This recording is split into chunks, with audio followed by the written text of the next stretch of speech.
ದೆಹಲಿಗೆ ಹೋಗಿ ಬಂದ ಮೇಲೂ ಸೋಮಣ್ಣ ಸಿಟ್ಟು ತಣ್ಣಗಾಗಿಲ್ಲ. ಒಂದ್ ಕಡೆ ವಿಜಯೇಂದ್ರ ಗುಡುಕ್ತಾ ಇದ್ರೆ ಇನ್ನೊಂದ್ ಕಡೆ ಸೋಮಣ್ಣ ಸಿಟ್ಟು ಹೊರ ಹಾಕ್ತಿದ್ದಾರೆ.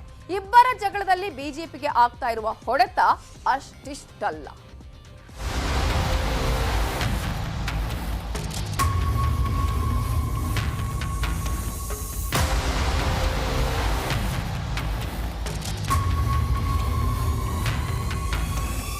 ಯಡಿಯೂರಪ್ಪ ಇಲ್ಲದ ಬಿಜೆಪಿಯನ್ನ ಕರ್ನಾಟಕದಲ್ಲಿ ಊಹಿಸಿಕೊಳ್ಳೋಕೆ ಸಾಧ್ಯನೇ ಇಲ್ಲ. ಇದು ಎಲ್ಲರಿಗೂ ಗೊತ್ತು. ಆದರೆ ಯಡಿಯೂರಪ್ಪ ಪುತ್ರ ವಿಜಯೇಂದ್ರ ಮೇಲೆ ಬಿಜೆಪಿಯ ಕೆಲ ನಾಯಕರಿಗೆ ಇರುವ ಸಿಟ್ಟು ಯಡಿಯೂರಪ್ಪರ ವರ್ಚಸ್ಸಿಗೆ ಧಕ್ಕೆ ಆಗ್ತಿದೆ ಅನ್ಸುತ್ತೆ. ಇದಕ್ಕೆ ವಿ ಸೋಮಣ್ಣ ಸ್ಪಷ್ಟ ಉದಾಹರಣೆ.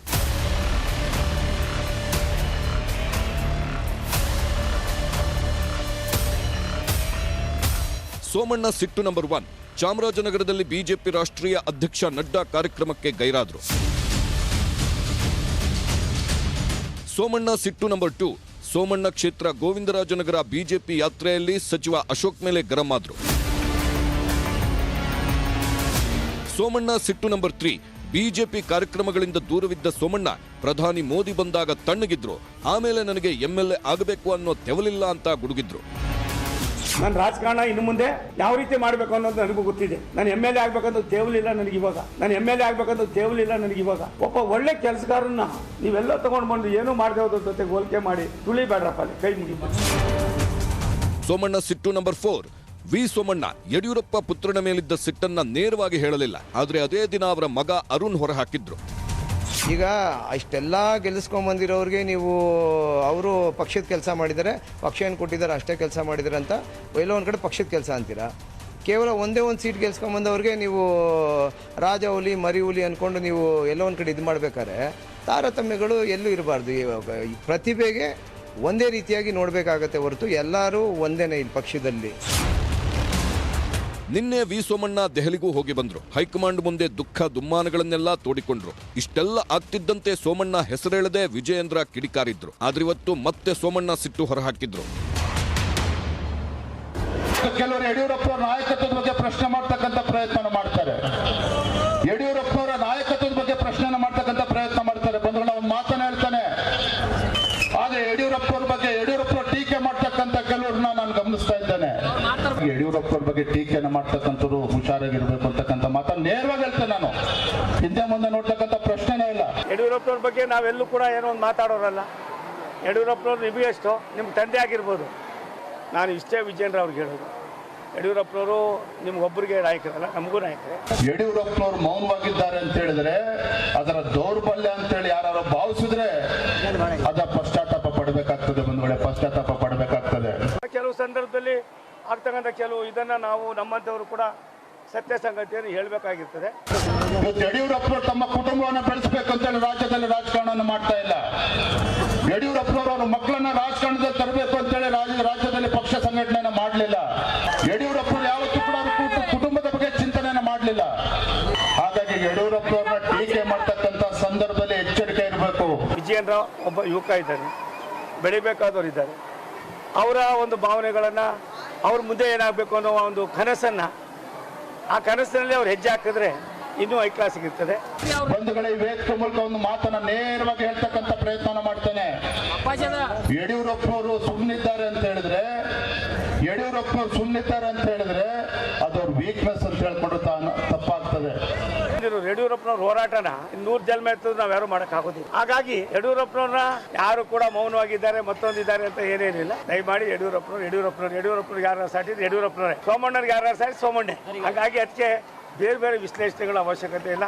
ನಾವೆಲ್ಲ ಒಟ್ಟಾಗಿ ಹೋಗ್ಬೇಕಾಗಿದೆ. ಸೋಮಣ್ಣ ಸಿಟ್ಟಿನ ಬಗ್ಗೆ ನಿನ್ನೆ ಏನೂ ಮಾತಾಡಲ್ಲ ಅಂದಿದ್ದ ಸಿಎಂ ಬೊಮ್ಮಾಯಿ ಇವತ್ತು ಸೋಮಣ್ಣ ದೊಡ್ಡ ಲೀಡರ್ ಅಂದ್ರು. ಸೋಮಣ್ಣಗೆ ಯಾವುದೇ ಅಸಮಾಧಾನ ಇಲ್ಲ, ದೆಹಲಿಯಲ್ಲಿ ಅವರನ್ನ ಕರೆಸಿ ಮಾತಾಡಿದ್ದಾರೆ ಅಂತ ಯಡಿಯೂರಪ್ಪನೂ ಕೂಲಾದ್ರು. ಏನು ಭಿನ್ನಾಭಿಪ್ರಾಯ ಏನಿಲ್ಲ ಅವರಲ್ಲಿ. ಇಲ್ಲ, ದಿಲ್ಲಿಗೆ ಹೋಗಿದ್ದವ್ರು ಬೇರೆ ಕಾರಣ, ಆದರೆ ಭಿನ್ನಾಭಿಪ್ರಾಯ ಏನಿಲ್ಲ. ಯಡಿಯೂರಪ್ಪ ಜೊತೆಗೆ ಯಾರ್ದು ಭಿನ್ನಾಭಿಪ್ರಾಯ ಇಲ್ಲ. ಇದೊಂದು ತಿಳ್ಕೊಂಡ್ಬಿಡಿ. ಅವ್ರು ಹೇಳಿದ್ರು ನನ್ನ ತಂದೆ ಮಗನ ಸಂಬಂಧ ಇದೆ ಅಂತ. ಅವರು ತಂದೆ ಸ್ಥಾನದಲ್ಲಿದ್ದಾರೆ. ಕೆಲವೊಮ್ಮೆ ಸಂದರ್ಭದಲ್ಲಿ ಕೆಲವು ವಿಚಾರಗಳಲ್ಲಿ ನಮ್ಮನ್ನು ಕೇಳಬೇಕು ಮಾಡಬೇಕು ಅನ್ನುವಂಥ ಆಸೆಗಳಿರ್ತದೆ. ಅಷ್ಟು ಬಿಟ್ಟರೆ ಯಡಿಯೂರಪ್ಪನವರು ಎಲ್ಲರಿಗಿಂತ ಎತ್ತರದ ಲೀಡರು, ತಂದೆ ಸಮಾನ. ನಮ್ಮನ್ನೆಲ್ಲ ಮಕ್ಕಳ ಥರನೇ ಬೆಳೆಸಿರೋದು, ನೋಡಿರೋದು. ಕರೆಸಿ ಮಾತನಾಡಿದ್ದಾರೆ, ಎಲ್ಲ ಸರಿ ಹೋಗುತ್ತೆ, ಯಾವುದೇ ಗೊಂದಲ ಇಲ್ಲ. ಏನ್ ನಾವ್ಯಾರು ಇದುವರೆಗೂ ಅವ್ರನ್ನ ಭೇಟಿ ಮಾಡಿದ್ರೆ 3 ತಿಂಗಳಾಯ್ತು. ಯಾರನ್ನು ಕಡೆಗಣನೆ ಮಾಡೋ ಪ್ರಶ್ನೆ ಇಲ್ಲ. ಎಲ್ಲರೂ ಪಕ್ಷಕ್ಕೆ ಕೆಲಸ ಮಾಡಬೇಕು. ವಿಜಯೇಂದ್ರನು ಕೆಲಸ ಮಾಡ್ತಾ ಇದ್ದಾರೆ, ಸೋಮಣ್ಣನು ಕೆಲಸ ಮಾಡ್ತಿದ್ದಾರೆ. ಉಳಿದವರು ಮಾಡಿ ಪಕ್ಷವನ್ನು ಅಧಿಕಾರಕ್ಕೆ ತರಬೇಕು. 1 ಪಾಯಿಂಟ್ ಪ್ರೋಗ್ರಾಮ್ ನಮ್ಮದು. ಬೇರೆ ಬೇರೆ ವಿಷಯಗಳ ಬಗ್ಗೆ ನಾವು ತಲೆ ಕೆಡಿಸ್ಕೊಳ್ಳೋಕೆ ಹೋಗೋದಿಲ್ಲ. ಎಲೆಕ್ಷನ್ ಟೈಮ್ನಲ್ಲಿ ಬೇಡಿಕೆಗಳನ್ನ ಬಿಜೆಪಿ ಈಡೇರಿಸಬೇಕು ಅಂತ ಸೋಮಣ್ಣ ಷರತ್ತುಗಳನ್ನ ಮನವಿ ರೂಪದಲ್ಲಿ ಕೊಟ್ಟು ಬಂದಿದ್ದಾರೆ.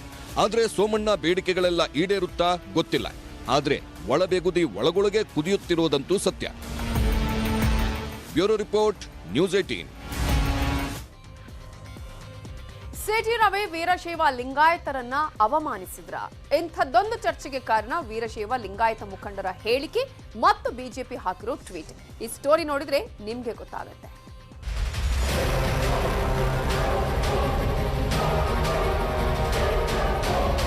ಬಿಜೆಪಿ ರಾಷ್ಟ್ರೀಯ ಪ್ರಧಾನ ಕಾರ್ಯದರ್ಶಿ ಸಿಟಿ ರವಿ ಸ್ಫೋಟಕ ಹೇಳಿಕೆ.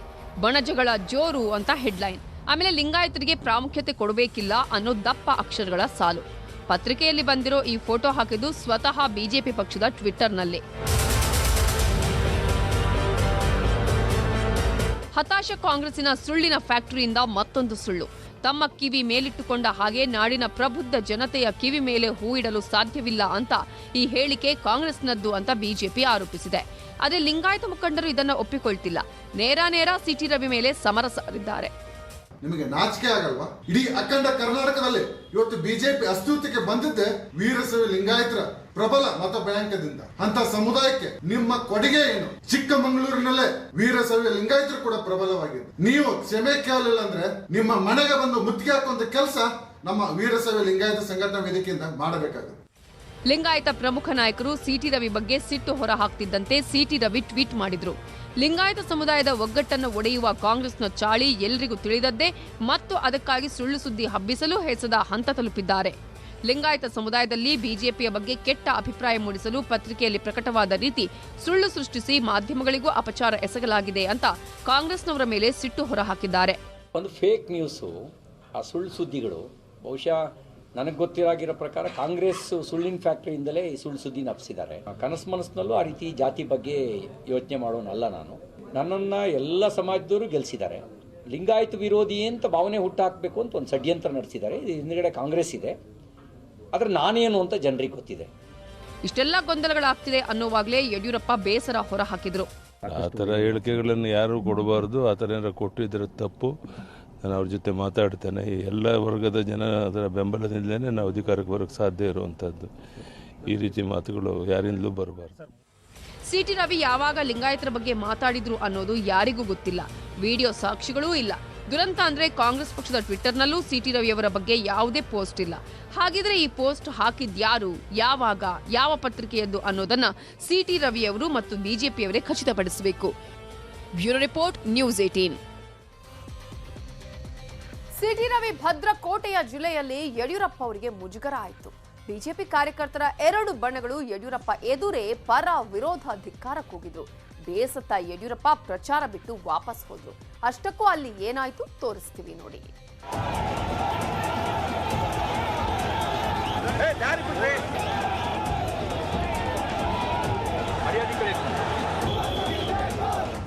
ಯಡಿಯೂರಪ್ಪ ಕಾರಿಗೆ ಮುತ್ತಿಗೆ ಹಾಕಿದ ಕಾರ್ಯಕರ್ತರು. ಯಡಿಯೂರಪ್ಪ ಕಾರನ್ನ ರಸ್ತೆಯಲ್ಲೇ ತಡೆದು ಆಕ್ರೋಶ ವ್ಯಕ್ತಪಡಿಸಿದ ಬಿಜೆಪಿ ಪಡೆ.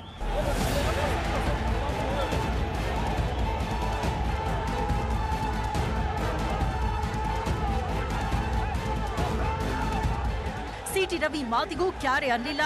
ಪೊಲೀಸರು ಬಂದು ತಮ್ಮಯ್ಯ ಸುಮ್ನಿರಪ್ಪ ಅಂದ್ರೂ ಸುಮ್ನಿರ್ಲಿಲ್ಲ.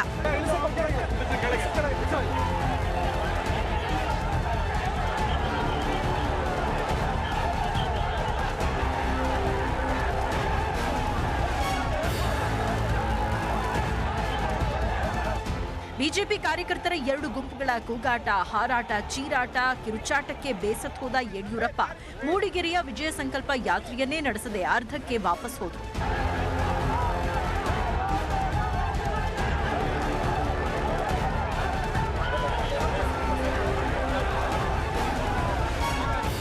ಇದಕ್ಕೆಲ್ಲ ಕಾರಣ ಮೂಡಿಗೆರೆ ಶಾಸಕ ಎಂಪಿ ಕುಮಾರಸ್ವಾಮಿ ಮತ್ತು ಬಿಜೆಪಿ ಮುಖಂಡ Ratan T.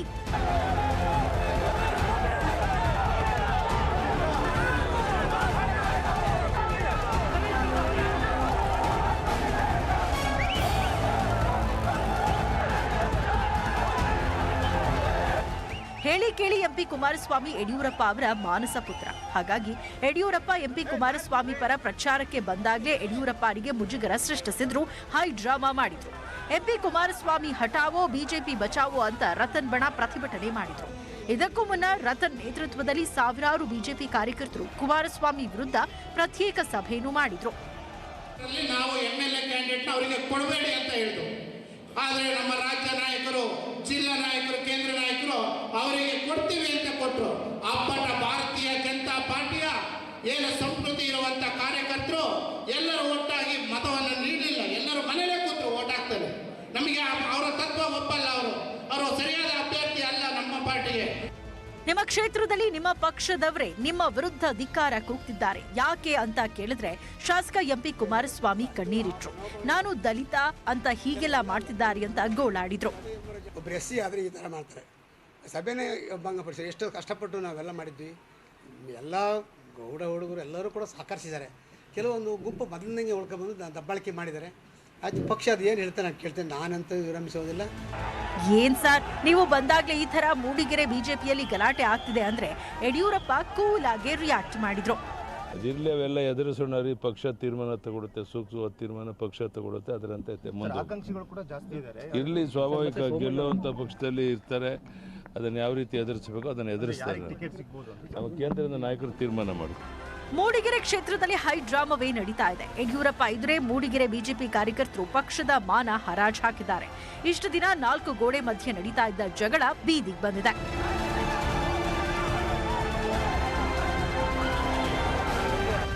Bureau report, news 18.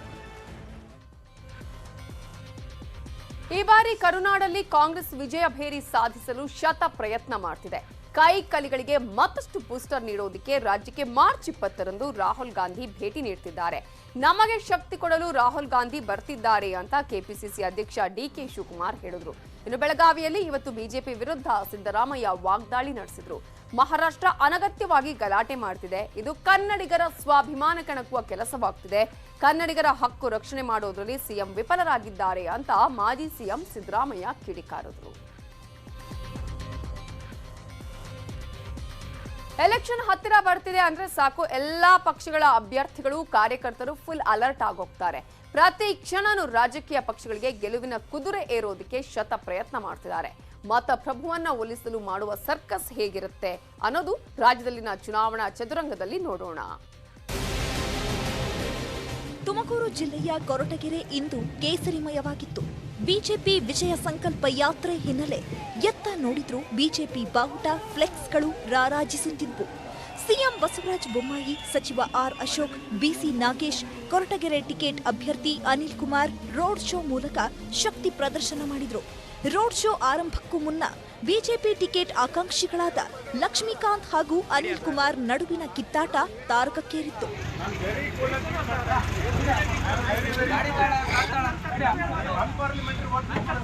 ಇಲ್ಲಿ ಕೊರಟಗೆರೆಯಲ್ಲಿ ಹಿಂದೆ ಕಾಂಗ್ರೆಸ್ ಅಧ್ಯಕ್ಷ ಆದವರು ಕಾಂಗ್ರೆಸ್ ಅಭ್ಯರ್ಥಿಗಳಾಗ್ತಾ ಇದ್ದಾರೆ.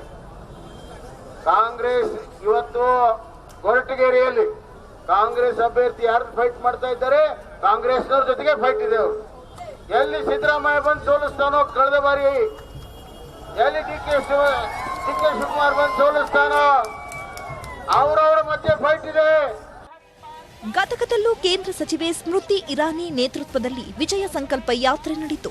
ಸಚಿವರಾದ ಗೋವಿಂದ ಕಾರಜೋಳ, ಸಂಸದ ಶಿವಕುಮಾರ್ ಉದಾಸಿ ಸೇರಿದಂತೆ ಹಲವಾರು ನಾಯಕರು ರೋಡ್ ಶೋನಲ್ಲಿ ಮಿಂಚಿದ್ರು. ಇನ್ನು ರೋಡ್ ಶೋನಲ್ಲಿ ಭಾಗಿಯಾಗಿದ್ದ ಕಾರ್ಯಕರ್ತರ ಬೈಕ್ಗೆ ಫ್ರೀ ಪೆಟ್ರೋಲ್ ಆಫರ್ ಸಹ ಇತ್ತು.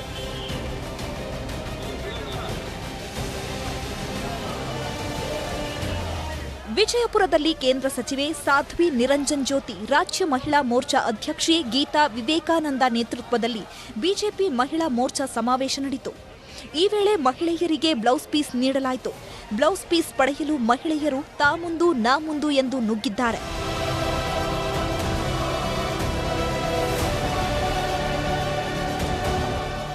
ಎಲೆಕ್ಷನ್ ಹತ್ತಿರವಾಗ್ತಿರುವಾಗ ಪಕ್ಷಾಂತರ ಪರ್ವದ ಸದ್ದು ಹೆಚ್ಚಾಗ್ತಾ ಇರುತ್ತೆ. ಬಿಜೆಪಿಯಲ್ಲಿದ್ದ ಹಿರಿಯ ನಾಯಕ ಮೋಹನ್ ಲಿಂಬಿಕಾಯಿ ಇಂದು ಜಿಲ್ಲಾ ಕಾಂಗ್ರೆಸ್ ಕಚೇರಿಯಲ್ಲಿ ಮಾಜಿ ಸಿಎಂ ಸಿದ್ದರಾಮಯ್ಯ, ಡಿಕೆಶಿ, ಸುರ್ಜೇವಾಲಾ, ಎಂಬಿ ಪಾಟೀಲ್ ನೇತೃತ್ವದಲ್ಲಿ ಕಾಂಗ್ರೆಸ್ ಪಕ್ಷಕ್ಕೆ ಸೇರಿದ್ದಾರೆ.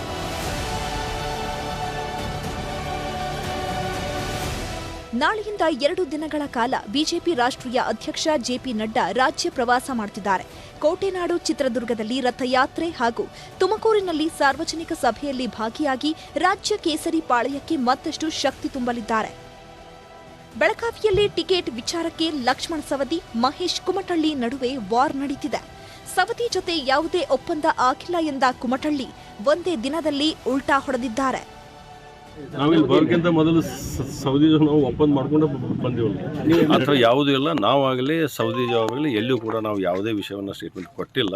ಭಾರತೀಯ ಜನತಾ ಪಕ್ಷದ ತತ್ವ ಸಿದ್ಧಾಂತವನ್ನು ಒಪ್ಪಿಕೊಂಡು ಸೌದಿ ಅವರ ಗಮನಕ್ಕೂ ಕೂಡ ತೆಗೆದು ತಂದು ನಾವು ಈ ಪಕ್ಷಕ್ಕೆ ಬಂದಂಥವಿದ್ದೀವಿ. ಅದು ಎಲ್ಲವೂ ಕೂಡ ಹೈಕಮಾಂಡ್ ಗಮನಕ್ಕೆ ಇದೆ.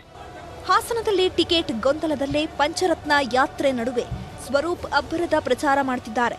ಜೆಡಿಎಸ್ ಅಭ್ಯರ್ಥಿಯಾಗಿ ಕೆಎಂ ರಾಜೇಗೌಡ ಹೆಸರು ಪ್ರಸ್ತಾಪವಾಗ್ತಿದ್ದಂತೆ ಮತ್ತೆ ಫೀಲ್ಡಿಗಿಳಿದ ಸ್ವರೂಪ್ ಫುಲ್ ಆಕ್ಟಿವ್ ಆಗಿದ್ದಾರೆ.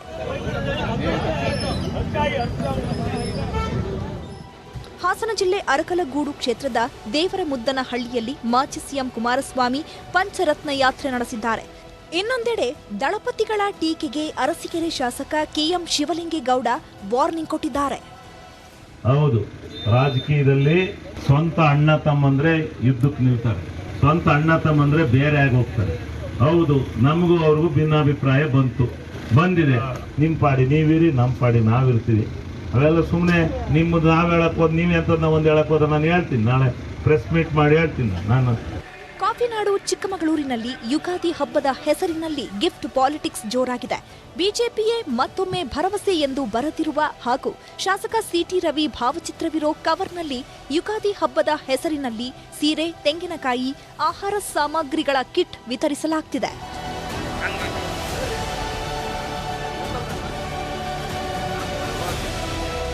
ಇನ್ನು ಕೊಪ್ಪಳದ ಯಲಬುರ್ಗಾ ಕ್ಷೇತ್ರದಲ್ಲೂ ಸಚಿವ ಹಾಲಪ್ಪ ಆಚಾರ್ ಫೋಟೋ ಇರುವ ಚೀಲದಲ್ಲಿ ಸೀರೆಗಳನ್ನು ಹಂಚಲಾಗ್ತಿದೆ.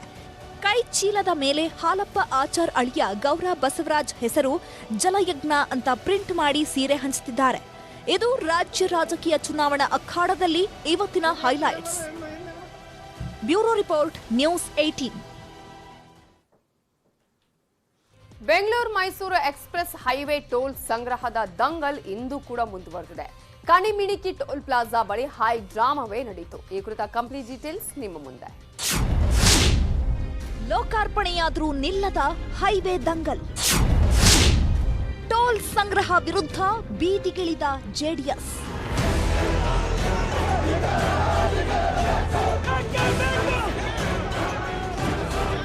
ಮಳೆ ನಿಂತ್ರೂ ಮರದಹನಿ ನಿಂತಿಲ್ಲ ಅನ್ನೋ ಸ್ಥಿತಿಯಾಗಿದೆ ಬೆಂಗಳೂರು ಮೈಸೂರು ಹೆದ್ದಾರಿ ಕಥೆ. ಪ್ರಧಾನಿ ಮೋದಿ ಎಕ್ಸ್ಪ್ರೆಸ್ ಹೈವೇ ಹೆದ್ದಾರಿಯನ್ನ ಲೋಕಾರ್ಪಣೆ ಮಾಡಿದ್ದೂ ಆಯ್ತು, ವಾಹನಗಳ ಓಡಾಟ ಶುರುವಾಗಿದ್ದೂ ಆಯ್ತು. ಇದೇ ಹೈವೇ ವಿಚಾರದಲ್ಲಿ ನಡೆಯುತ್ತಿರೋ ಟೀಕೆ ಟಿಪ್ಪಣಿಗಳು ಮಾತ್ರ ಕಡಿಮೆಯಾಗಿಲ್ಲ. ರಸ್ತೆ ಕ್ವಾಲಿಟಿ, ಕ್ರೆಡಿಟ್ ವಾರ್ ಬಳಿಕ ಟೋಲ್ ವಿಚಾರದಲ್ಲಿ ರಾಜಕೀಯ ಶುರುವಾಗಿದೆ.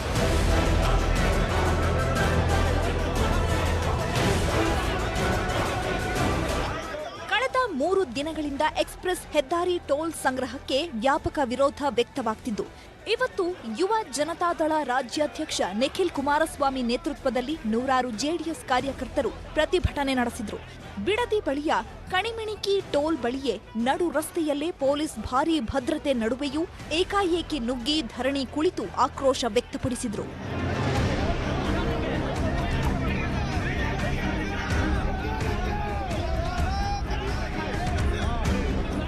ಇದು ಲೋಕಾರ್ಪಣೆ ಮಾಡಿದ್ರ ಅಥವಾ ಟೋಲಾರ್ಪಣೆ ಮಾಡಿದ್ರ ಅಂತಕ್ಕಂಥದ್ದು ಇವತ್ತು ಜನಸಾಮಾನ್ಯರಲ್ಲಿ ಕಾಡ್ತಾ ಇರ್ತಕ್ಕಂಥ ಒಂದು ಯಕ್ಷ ಪ್ರಶ್ನೆ. ನೀವು 8-9 ಸಾವಿರ ರೂಪಾಯಿ ನೀವು ಬರೀ ಟೋಲ್ಗೆ ಕೊಟ್ರೆ ಅವರು ಮತ್ತೆ ಅವರು ದುಡಿತಕ್ಕಂಥ ಕಾಸು 60-70% ಇವತ್ತು ಹಗಲು ದರೋಡೆ ಆಗ್ತಾ ಇದೆ.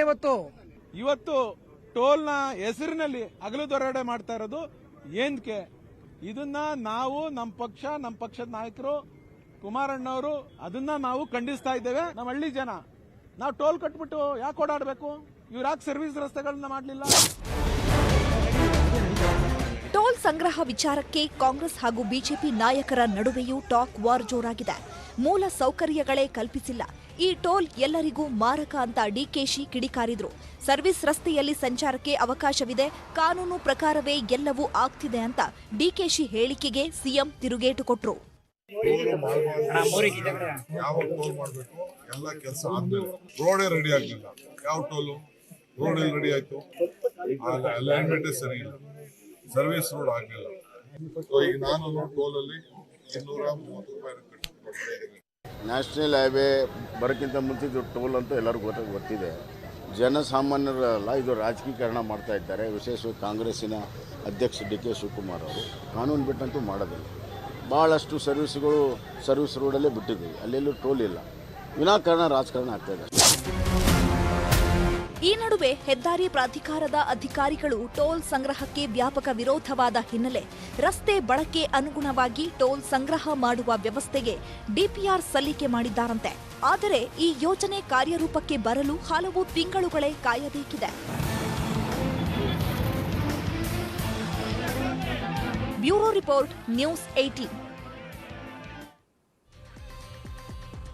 ಬಿಜೆಪಿ, ಕಾಂಗ್ರೆಸ್, ಜೆಡಿಎಸ್ ಮಧ್ಯೆ ಉರಿಗೌಡ ನಂಜೇಗೌಡ ರಾಜಕೀಯ ಕದನ ನಡೀತಾನೇ ಇದೆ. ಇದರ ಮಧ್ಯೆ ಉರಿಗೌಡ ನಂಜೇಗೌಡ ಹಿಂದೆ ಬಿದ್ದಿದ್ದಾರೆ ನಿರ್ಮಾಪಕ ಹಾಗೂ ಸಚಿವ ವೈ ಮುನಿರತ್ನ. ಉರಿಗೌಡ ನಂಜೇಗೌಡ ಟೈಟಲ್ಗಾಗಿ ಮುನಿರತ್ನ ವೃಷಭಾದ್ರಿ ಪ್ರೊಡಕ್ಷನ್ ಮೂಲಕ ಫಿಲ್ಮ್ ಚೇಂಬರ್ನಲ್ಲಿ ಮನವಿ ಸಲ್ಲಿಸಿದ್ದಾರೆ. ಸದ್ಯ ರಾಜಕಾರಣದಲ್ಲಿ ಸಖತ್ ಚರ್ಚೆಯಾಗ್ತಿರುವ ಉರಿಗೌಡ ನಂಜೇಗೌಡ ಹೆಸರಲ್ಲಿ ಸಿನಿಮಾ ಯಾವಾಗ ಶುರುವಾಗುತ್ತೆ ಅನ್ನೋದೇ ಸದ್ಯಕ್ಕಿರುವ ಕುತೂಹಲ. ರಾಹುಲ್ ಗಾಂಧಿ ಅದಾನಿ ಪ್ರಧಾನಿ ಗೆಳೆತನ ಮತ್ತು ಹಗರಣದ ಬಗ್ಗೆ ಪಟ್ಟು ಸಡಿಲಿಸುತ್ತಿಲ್ಲ. ಬಿಜೆಪಿಯವರು ವಾಗ್ದಾಳಿ ಬಿಡ್ತಿಲ್ಲ.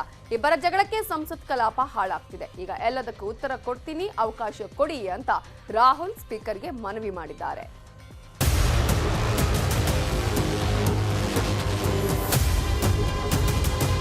ರಾಹುಲ್ ಗಾಂಧಿ, ಖರ್ಗೆ ನೇತೃತ್ವದ ಕಾಂಗ್ರೆಸ್ ಅದಾನಿ ಹಗರಣದ ತನಿಖೆಗೆ ಪಟ್ಟು ಹಿಡಿದಿದೆ.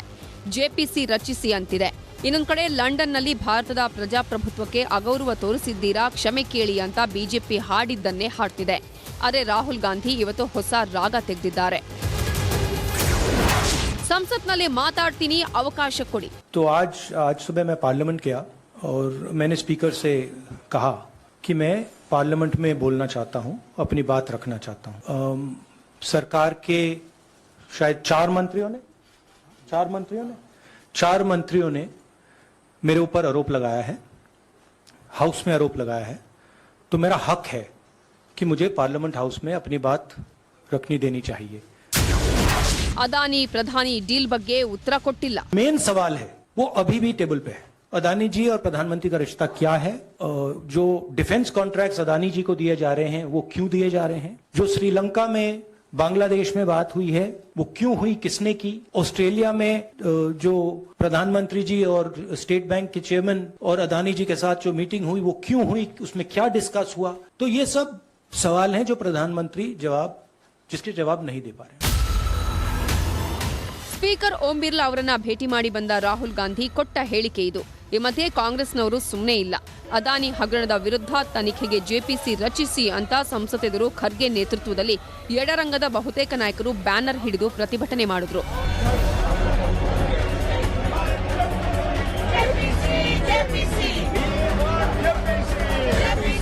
ಇನ್ನು ದೆಹಲಿಯ ರಸ್ತೆಗಳಲ್ಲಿ ಕಾಂಗ್ರೆಸ್ ಕಾರ್ಯಕರ್ತರು ಪ್ರತಿಭಟನೆ ಮಾಡಿದ್ರು. ಕಾರ್ಯಕರ್ತನೊಬ್ಬ ವರನಂತೆ ವೇಷ ತೊಟ್ಟು ನೋಟುಗಳ ಹಾರ ಹಾಕೊಂಡು ಪ್ರತಿಭಟನೆ ಮಾಡಿದ್ರು.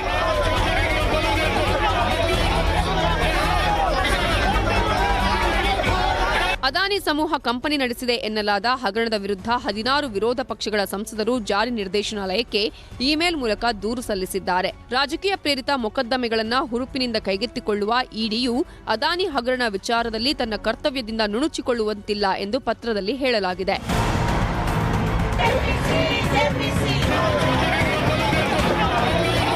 ಇನ್ನು ರಾಹುಲ್ ವಿರುದ್ಧ ಬಿಜೆಪಿಯವರು ವಾಕ್ಸಮರ ಶುರು ಮಾಡಿದ್ದು, ಕರ್ನಾಟಕ ಚುನಾವಣಾ ಪ್ರಚಾರಕ್ಕೆ ಬಂದಿದ್ದ ಸ್ಮೃತಿ ಇರಾನಿ ರಾಹುಲ್ ವಿರುದ್ಧವೇ ಹರಿಹಾಯ್ದರು. विदेश में अब दूसरे राष्ट्रों के सामने गिड़गिड़ा रहा है और दूसरे राष्ट्रों को कह रहा है, आओ भारत की इस हमारी मातृभूमि पर हस्तक्षेप करो. इसलिए आज सौगंध देकर जा रही हूँ भारतीय जनता पार्टी के एक कार्यकर्ता को कि जिस कांग्रेस पार्टी के नेता ने हमारी मातृभूमि का अपमान किया, उस कांग्रेस पार्टी को इस क्षेत्र में बिल्कुल भी समर्थन नहीं मिलना चाहिए. ಒಟ್ನಲ್ಲಿ ರಾಹುಲ್ ಗಾಂಧಿ ಅದಾನಿ ಪ್ರಧಾನಿ ಗೆಳೆತನ ಮತ್ತು ಹಗರಣದ ಬಗ್ಗೆ ಪಟ್ಟು ಸಡಿಲಿಸುತ್ತಿಲ್ಲ. ಬಿಜೆಪಿಯವರು ವಾಗ್ದಾಳಿ ಬಿಡ್ತಿಲ್ಲ. ಇಬ್ಬರ ಜಗಳಕ್ಕೆ ಸಂಸತ್ ಕಲಾಪ ಹಾಳಾಗ್ತಿದೆ ಅಷ್ಟೇ. Bureau report, news 18. ಕೋಲಾರದಲ್ಲಿ ಆಲಿಕಲ್ಲು ಸಹಿತ ಜೋರು ಮಳೆಯಾಗಿದೆ. ಗಾಳಿ ಮಳೆಗೆ ಜನಜೀವನ ತತ್ತರಿಸಿದೆ. ಬಿಸಿಲ ಬೇಗೆಯಿಂದ ತತ್ತರಿಸಿದ ಧರೆಗೆ ಮಳೆರಾಯ ತಂಪೆರೆದಿದ್ದಾನೆ. ಕೋಲಾರ ತಾಲೂಕಿನ ಮಡೇರಹಳ್ಳಿ ಗ್ರಾಮದಲ್ಲಿ ಮನೆ ಮೇಲೆ ತೆಂಗಿನ ಮರ ಬಿದ್ದಿದೆ. ಮತ್ತೊಂದು ಕಡೆ ಸುಬ್ರಹ್ಮಣ್ಯ ಅನ್ನುವರ ಮನೆಯ ಸಜ್ಜ ಕುಸಿದಿದೆ. ಗಡಿ ಜಿಲ್ಲೆ ಬೀದರ್ನಲ್ಲಿ ಬಿಸಿಲಿನ ಬೇಗೆಗೆ ಬೆಂಡಾಗಿದ್ದ ಜನತೆಗೆ ಮಳೆರಾಯ ತಂಪೆರೆದಿದ್ದಾನೆ. ಧಾರಾಕಾರ ಮಳೆಯಿಂದಾಗಿ ನಗರದ ಪ್ರಮುಖ ರಸ್ತೆಗಳು ಜಲಾವೃತವಾಗಿದ್ದು ಕೆಲಕಾಲ ಜನಜೀವನ ಅಸ್ತವ್ಯಸ್ತಗೊಂಡಿತ್ತು. ರಾಯಚೂರಲ್ಲಿ ಆಲಿಕಲ್ಲು ಮಳೆ ಹಾಗೂ ಸಿಡಿಲಿಗೆ ಎತ್ತೊಂದು ಮೃತಪಟ್ಟಿದೆ. ಹನುಮಂತಪ್ಪ ಗೊಲ್ಲರ ಅನ್ನುವ ರೈತನಿಗೆ ಸೇರಿದ ಎತ್ತು ಇದಾಗಿದೆ. ತೆಲಂಗಾಣದ ವಿಕಾರಾಬಾದ್ ಜಿಲ್ಲೆಯ ಹಲವು ಕಡೆ ಮಳೆಯಾಗಿದೆ. ಮಾರ್ಪಳ್ಳಿ ಮಂಡಳ ಕೇಂದ್ರದಲ್ಲಿ ಆಲಿಕಲ್ಲು ಮಳೆಯಾಗಿದೆ. ವಿಕಾರಾಬಾದ್, ಪರಿಗಿ, ಪುದೂರು ಮಂಡಲಗಳಲ್ಲಿ ಬಿರುಗಾಳಿ ಸಹಿತ ಮಳೆಯಾಗಿದೆ.